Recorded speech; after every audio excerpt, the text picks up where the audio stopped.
Welcome back to another episode of Mondays with Mo. Today we're going to be exploring the barren wastelands of 2015's Mad Max, developed by Avalanche Studios. This is, without a doubt, one of my all-time favorite open-world games. Avalanche got so much right here, even though this game did release, I think, right at the end of a cycle that we were seeing with open-world games, where a lot of the games were using the same combat systems, or similar combat systems at least. Very similar combat systems, I should say.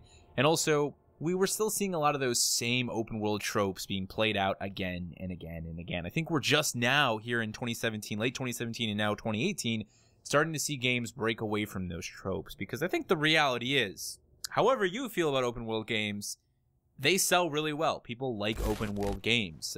Whatever it is about them, people like to play them. They sell well, and therefore developers are going to continue to make them.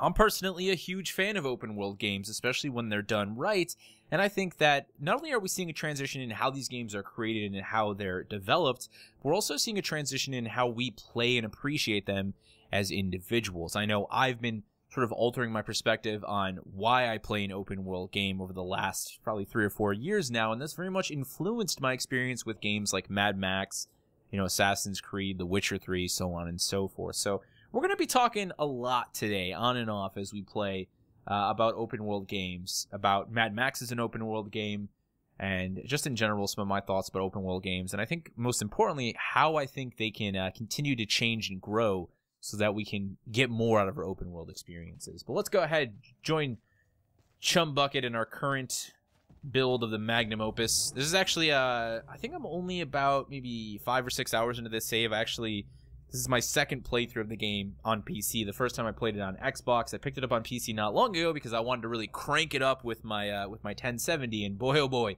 does this game look really pretty, and does this game run really well on modern hardware. I know it's only like 3 years old, but lots happened in the last 3 years, at least if you're someone like me who's got a more high-end sort of almost enthusiast type rig. Even if you're somebody running like a mid-end rig, like I could see a 1060 or one of the new Radeon cards actually running this game very well, because I'm getting 160 frames at 1080p on Ultra. In fact, GeForce Experience even recommends I super sample it to 4K. So the game runs well these days, and it's also only $20 on Steam if you're interested in picking it up. I really do strongly recommend it. It is, I think, quite the visual and environmental masterpiece. I really do think Avalanche did a stunning job in creating a barren wasteland that has a substantial amount of diversity. If you just kind of look at how the sands themselves, the dunes, and the environment changes as we go from like Chum's hideout, which is very loose sand, very kind of hilly, rolling dunes, if you will, to some of the more rocky stuff that we're seeing up here in the dry, gusty. The Colossus is also quite a bit more rigid. There's caves and caverns of that sort. Black Moss is kind of a mix of the two, more open desert. Jeet is very open, like very barren flatlands, as you can see here. The Balefire Flatland, as it's called. And again, the game grows more and more. We get the Dead Barrens up here, which is all undiscovered, and the dunes, which are literally just massive, empty, barren awesomeness that I absolutely love. And you know what? I think at some point we'll take a drive up there. There is actually a water storage part that we need for Jeet's territory. So why don't we set a marker? We'll make our way out that way for now. And let's talk a little bit more about this game, actually, before we get into even the open world discussion, because this Mad Max actually has a relatively interesting background as to how it came to fruition. Now, going back to when George Miller announced his Mad Max film, that's where this kind of all started. So George Miller comes out, during one of the press conferences for Mad Max, like, oh, guess what, guys? There's a game we're working on. It's being developed alongside of the film. And that's all he really said. Well, at that point in time, Cory Barlog, who was previously of God of War 2 at Santa Monica, was sort of working as a consultant for Avalanche Studios. He, at 2012, would actually leave for Crystal Dynamics, but more on that later. At the same point in time, Interplay Entertainment, Baldur's Gate, Fallout, all that stuff, Brian Fargo, they were also working on their own Mad Max game. Now, I believe the original intention was always for Cory Barlog's situation, whatever he was doing, that was going to be the Mad Max game that tied into the film. It just so happened Interplay was also working on a game of their own. Unfortunately, Interplay's game would get scrapped when EA would acquire the rights for that game, the license, for like $20 million or something like that. Some absurd, pointless monetary number. Basically, EA acquires it, and that means Interplay is no longer working on that game. That's kind of sad, because I would have liked to have seen what Interplay would have done with Mad Max. I think that would have been really interesting. You know, they also obviously did the Wasteland game. So that, I don't know, that just would have been cool, but nonetheless, that didn't end up happening. Cory Barlog, again, would basically get Avalanche. As far as I can tell, what happened is he gets Avalanche the game at the end of the day, right? Like, okay, they now, boom, Avalanche is going to be working on this project. He leaves, though, in 2012, just as full production of the product starts, to go work at Crystal Dynamics. So before he leaves and production starts in 2012, George Miller is actually brought into the project extensively, 2009 for pre-production. I've never actually, I don't remember, I'm going to be honest because I don't remember what's up here.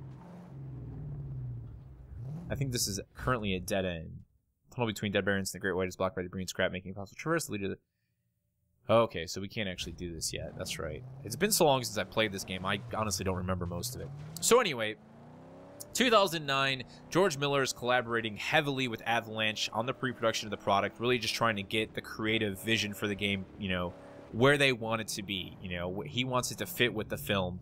And at that point, he's still thinking like this is going to be a direct tie-in. Well, Warner Brothers, in what is probably the last positive thing they did for any of their developers, just keep driving, there we go, it decides that it makes more sense, oh, they're going to get out and fight me, that it makes more sense if the game isn't a tie-in, that it doesn't really, it won't really work as well that way, and the game would actually be better off if it was its own standalone product. And that's what happens. So George Miller collaborates during pre-production, and then Avalanche is given mostly creative freedom during actual production, and they make the Mad Max that we got to play today. The game was delayed once in 2014, and then it would eventually release in 2015. So a bit of interesting history. Nothing really over the top, but one of the cool things, and the reason I like to really talk about this while we do these Mondays with Mo's, is that you guys will quickly learn as we make our way through these episodes that just about every game has some interesting and sketchy history where it didn't get developed, or it was almost developed by someone else, because that is the wild, wild west that is video game development, plain and simple.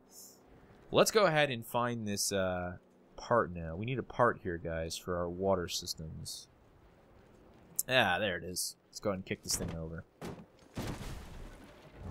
So one of the things that I like to do with open world games is really to take my time. I know that we exist in a time and period when there are just so many games. And if you're someone like me who buys a lot of these games, or sometimes even given keys by publishers to check these games out and preview or review, you end up with a lot of games in your library. And it can make a game that probably has 30 to 40 hours of content just in its main storyline kind of daunting, you know? You look at it like, do I really want to sit down and spend all this time playing this game? So I understand how open world games can feel more like unnecessary time sinks than actual experiences, and I do agree that there are certain design elements in many open world games that make them more of time sinks than they need to be, and that's very much something that, again, I think we're seeing in this sort of transitional period as open world games are very much seeing a change.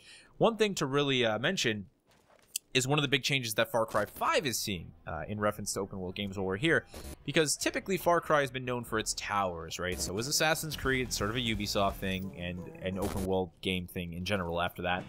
The idea that, oh, you gotta go capture this tower and climb up it, and it was always janky in first person, and it wasn't really that enjoyable. Yes, it was fun jumping off the tower, but climbing the tower, not so much, right? But hey, that's what you got to do if you want to open up the different areas of the map and if you want to gain access to all the quests. Well, now in Far Cry 5, they're doing an organic system. So instead, you just kind of go out and you engage in different activities in each of the locations, and instead the civilians, the people who are looking to align with your cause, will actually give you access to intel that leads you to other missions. So it all just kind of happens naturally. And that's one of the biggest things I think we're seeing happen with open world games, is developers are looking for ways to just make the open world itself feel more like a real place, and that includes how the player is given certain quests. I like that a lot. I think that's a great transition away from things that feel very gameplay forced, you know, like, oh, this is here because it's a gameplay mechanic, and it totally makes sense to just have another gameplay mechanic just to, you know, just to do this tiny little way of progressing the player through the game's different quests and stories. I like seeing stuff like that go the way of the dodo. I almost said the way of the dog, but thank goodness dogs are still here with us. Although dodos may have made really great pets, we'll never know. I mean, if they needed so much human care, or if they needed so much help to stay alive, they might have just been the perfect human companion. This guy doesn't know. He has no idea what he's doing. He's like, do I fight? Do I drive away? I didn't actually want to sling that body with the ammo that I needed across the cliffside here, but hey, let's just get in a really janky fight and then try and get this ammo. Alright, he's stuck up on the cliff because he's a fool. I'm going to run out, get the ammo, and then get back in and just drive away, because I have no real interest in tangoing with this guy right now. Oh, crap. That's bad. I want to get run over. Hey, you. Later. His car is definitely slower than ours, so we can at least just boost the hell out of here. Where are we going next? That's a good question. Let's open up our map. I really just wanted to head up there and see what was up, and I remember now that that's kind of all broken and segmented off. We can't quite go to that area until we do some more stuff for Jeet, so we've got some things we can hit up on the way back. There's a scarecrow we could take out. We got a convoy. I'm probably going to avoid most of that, to be completely honest. Let's go ahead and snag this history relic and this scrap down this way. Much of this game revolves around collecting scrap. And when I talk about open world games having too many systems for the sake of systems and often for the sake of just making it seem like there's more time in the content, the collection of scrap in Mad Max is definitely one of those situations. It's a portion of the experience that I think could have just been handled far better than it was. Make our way through this damn swamp and get on out of here. In fact, I would have love to see them take sort of the same approach they took with the open world design. I mean, this game kind of has its own double-edged sword revolving around the concept of less is more. And the team very much followed that ideology when they designed the game world. And they said, well, it's a barren wasteland. You know, yes, we're going to have sort of diverse topography and the locations are going to be different. And we'll have different types of sand and dirt and terra forma you'll have to deal with. But we're not going to just, like, put cities in the game, you know, like, that doesn't fit with the lore. It's a barren wasteland. It's, you know, it's supposed to be deserts and dunes. We have to stay true to that. They were very, very much all about less is more in that situation. But when it came to how we collect scrap to progress, they really just put a lot of different mundane systems in place to make sure that you were always collecting scrap as you went from one little location to the next. And I think time would have been better spent instead giving us less locations that were more interesting to explore, that had maybe one more substantial reward rather than all of these tiny locations filled with small amounts of scrap. It's just not as enjoyable, you know, it's really not. And that's one of the things that the game was really cited negatively for by a lot of critics, was like just the repetition of collecting scrap, and some of the mission types was it's just a bit more than it needed to be, and I will completely agree with that. I think in general that's a flaw with a lot of open world games where they're just trying to find all these different systems they can bake into place, but I think we've reached a point where the world design of open world games is so breathtaking and so immersive in its own right that why not let the developer just create a world like this one, create a world like the one we see in Assassin's Creed Origins or in The Witcher 3, and then worry more about building quests that matter and worry more about allowing the player to interact with the world with direct gameplay, with combat and the vehicle combat. Don't worry so much about all these little, like, oh, go collect all of these items. I think a lot of that also has a lot to do with just the history of video games, where giving the player collectibles and resources to gather that are tied into the progression system has just always kind of been a part of game design. But as games are getting more complex and more fleshed out, I think keeping those things intact actually detracts from the experience rather than adding value to it like it would in a more traditional old school experience from, you know, 10 plus years ago. That's honestly that's my biggest thing with open world games. Can we get back to gameplay, right? Like, you've got the visuals, you've got these breathtaking locations. Games are doing a really good job of allowing us to transport ourselves to that place. You know, they're making believable locales and believable worlds where the player is already really connected. We're already in a position where we're like, this is so cool. I just like spending time here. Like, the reason I've been playing so much of this game lately on the weekends is because I can throw it on the big screen downstairs and I can just kind of drive around and enjoy the desert and, you know, hide in a storm and watch my tires dig up all this loose sand. It's just a beautiful experience. I don't really need to have all those mundane elements to enjoy the gameplay mechanics portion of the experience or the audiovisual presentation portion of the experience. That's my biggest thing, right? That's the thing I want to see less and more of when it comes to open world games. Let's whip around and actually head to Jeet, because I know he's got a sort of quest for us that will further get us access to some things. Maybe even take us up to the Great Barrens, if at all possible. So yeah, guys, I'm just a huge open world junkie. You know, I love open world games, especially when they're done well. And especially when the developers imagine to create a world or location that just feels so alive. Like, it is its own unique place. I mean, The Witcher 3 is one of those rare examples of, like, everything, in my opinion, done really, really well. Like, the world design is phenomenal, the quest design is phenomenal, and it exists in abundance. But I think for most teams to create an open world and to fill it with that much stuff, they have to sort of go the route that Avalanche went, go the route that Ubisoft went for so many years, where we just have a lot of smaller, mundane tasks that are very repetitive. And I just don't think they need to be. You know, I would love every game to be as insane as The Witcher 3, but if you can't reach that level of detail with each and every quest, I think it's okay to just lay off, you know, on these micro quests, if you will, and let us focus on the bigger picture and let us just enjoy the world.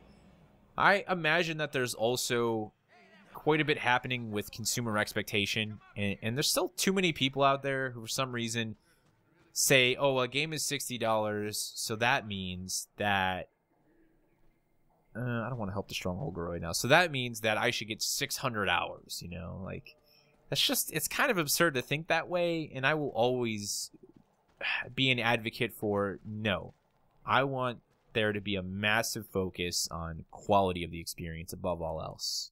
That's just plain and simple. The things that I do should feel substantial, and if that means there's less of them, then great. I'm A-okay with that.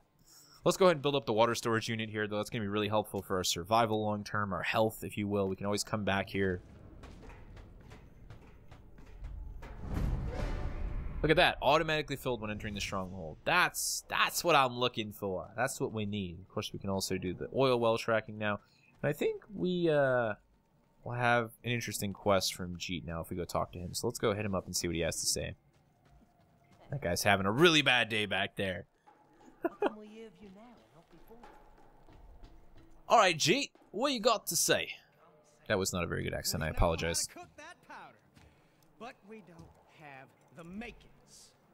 So right now in the story, I actually just saved someone who kind of worked for him but kind of didn't, and he knows how to make black powder. That we can't mine. Salty peat. Gotta farm that. Frozen pissing on corpses. You gotta find sulfur and peat. No. I bring you the prisoner. You get me ammo. That's the deal. Take these! It's all I got. You need more, you get me more sulfur and peat. Alright, well he gave us some ammo, and now we gotta get some sulfur and some... My scouts report some saltpeter, as he was saying. Yeah. Find and mark the second. Okay, there we go. Slowly remembering how this game played out. I played it so long ago, and I kind of raced my way through it, and that's one of those big things we talked about a little earlier on in this video, is I just like to take my time with these open world games. Like, I'll probably be playing this playthrough of Mad Max for a couple of years, probably, because I just keep coming back to it. I played an hour here or there. It's just kind of like a, oh man, I did it again, guys. I have a really bad habit of accidentally killing people who are about to give me quest information, because I constantly forget that Y gets out of the vehicle, not B. Oh, well, that guy will respawn. Don't worry about it. Let's go ahead and actually get the last piece of our oil well parts there, which is actually another camp. Actually, we haven't even taken out a camp yet, have we? No, we haven't. So we'll go out and clear that camp out, get in some melee combat, and do the tango, do the dance, if you will, and we'll be able to build that oil well, which will also help. We actually got a sniper we got to deal with up there, so I'm going to go out this way and kind of park ourselves here on the west side of this and take this guy out. He might already see us. There's a good chance he did because we spotted him with the light, but that's alright. He's going to miss his first shot because they always do. And then boom. Now the other problem with these camps, as you can see here, is they've got a lot of traps already set up, so we're going to eliminate as many of those as possible. That's going to include taking that out. And they probably also have a crier. There he is. So ideally, we want to be able to get ourselves in a position where we can take a shot on that crier, because if not, we're going to have to deal with a lot of dudes, and I don't feel like dealing with that many guys in combat, so... Dreaming of the angel become flesh! I just love this game. Has so much character, man. I think that's honestly why this game ended up doing as well as it did. Regardless of what the critics said, a lot of people love this game, man. A lot of people really love this game. And in fact, on Steam recently, it's been getting a lot of very positive reviews. I love looking at Steam and seeing people pick up these old games, these games that have been out for 3-4 years, and suddenly just falling in love with them. That's so cool, you know. That I think that again says a lot about how we're playing games here in 2018, here in this this current era, and I just love seeing that. I love seeing this appreciation for games that released 3-4 years ago. This idea that we're not forgetting games, even though there are so many games coming out. I think that kind of bodes well for the industry, right? Because when you have an industry, a medium where there's so much creation going on, so much of it very good as well, you know, it becomes easy for a lot of it to get lost in translation. But if we're going back and looking at games from 3-4 years ago, almost on a regular basis, and we're spreading the word, we're making videos about them like this one, and we're talking about them, and we're letting people know that they're still worth your time, that kind of, it's like self-preservation, you know, within the gaming community for games. And that's spectacular, man. That's really fantastic. I love that. All right, let's go ahead and get this insignia off here. This is kind of what I'm talking about, guys, though, when we talk about lots of small, mundane tasks to sort of act as if it's expanding the gameplay, but it's really not. The idea that we're in here breaking off insignias and having to, like, you know, destroy and collect all these little scrap components. I'd rather come in here, have a very combat-focused experience with maybe, like, one puzzle to solve, and then have a big reward at the end of that puzzle. So if I have to come in here and disable their fuel tanks, let me just blow up one storage of fuel tanks and call it a day. Don't make me come in here and, like, destroy, like, 5 or 6 fuel tanks. You know, to me, that's all kind of a bit silly. I'm gonna go run up and actually try and take out this crier right now. Alright, there we go. So if not, he's going to just keep calling dudes in. We got to get rid of him ASAP. And now let's brawl. This game uses an Arkham combat system. You know, again, nothing spectacular here, nothing over the top. This is just another one of those things. Open world games, for some reason, started to fall in love with these sort of one-button counter combat systems, which I don't know why the game is telling me how to play. It's like I already know how. Don't worry, game. I'll be alright. But the problem with this system that I have is that it's just too easy.